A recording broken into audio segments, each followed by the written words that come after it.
Puro na lang away, puro na lang bangayan, puro na lang bangasan ng mga politiko, tapos gusto nila tayong sumali sa away nila. Okay nang ina nyo mga politiko kayo.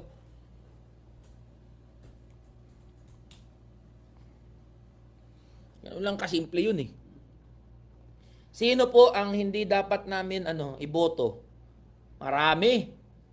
Ako, nagka-campaign against ako sa mga bilyar eh. Iyoko dyan sa mga bilyar eh.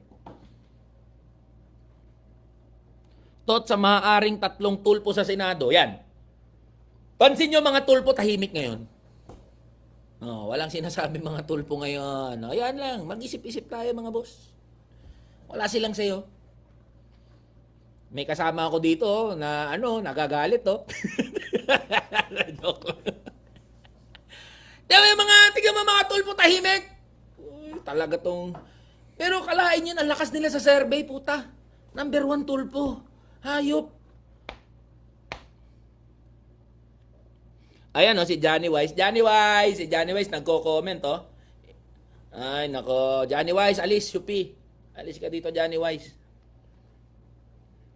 Nakasuporta kami. Boss, nakasuporta kami sa kamanggagawa. Lahat na rider na kinupal ni Blue Up. Tangina, laban tayo mga boss. Eli, kapag ikaw nanalo, babanatan mo ba ang oligarko? Binabanatan ko na nga eh. Alam nyo mga boss, kung tingin nyo, clout chasing lang to. Kung nagka-clout lang ako para sa views, para sa ganyan, puta, hindi ko i-risk na makasuhan ako eh. Kinakasuhan ako eh. Yung security ko naka-put on the line eh. Ibig sabihin, hindi lang to for the views. Ibig sabihin, hindi lang to para sa may mai-upload na content. Seryoso tayo dito mga boss. Lalabanan natin yung mga yan. Pero hindi ko kaya mag-isa yan. Pag nanalo number 85 ka manggagawa, mag-isa lang ako doon. Puta, 299 na mga ahente ng mga oligarko, mga kapitalista, mga malalaking negosyante nandyan. Kaya kailangan natin magsama-sama.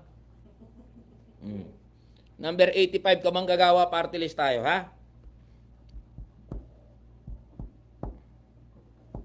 Sino-sino kasama mo sa kamanggagawa, I have nothing against you kahit kakamping ka. Puro manggagawa kami sa kamanggagawa.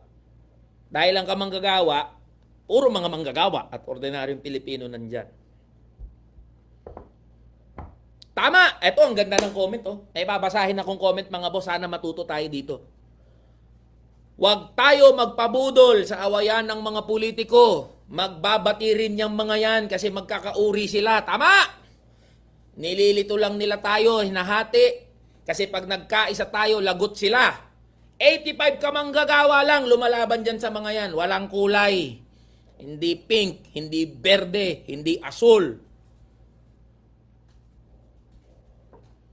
Basta hindi bias, idol. Lalaban talaga tayo, kaya hindi nyo ko hindi nyo ko maibabasket sa kung saan nyo ako gusto i-basket eh. Hindi ako Dilawan, hindi ako Catrillanes, hindi ako NPA, hindi ako naniniwala sa pare-pares na mga yan.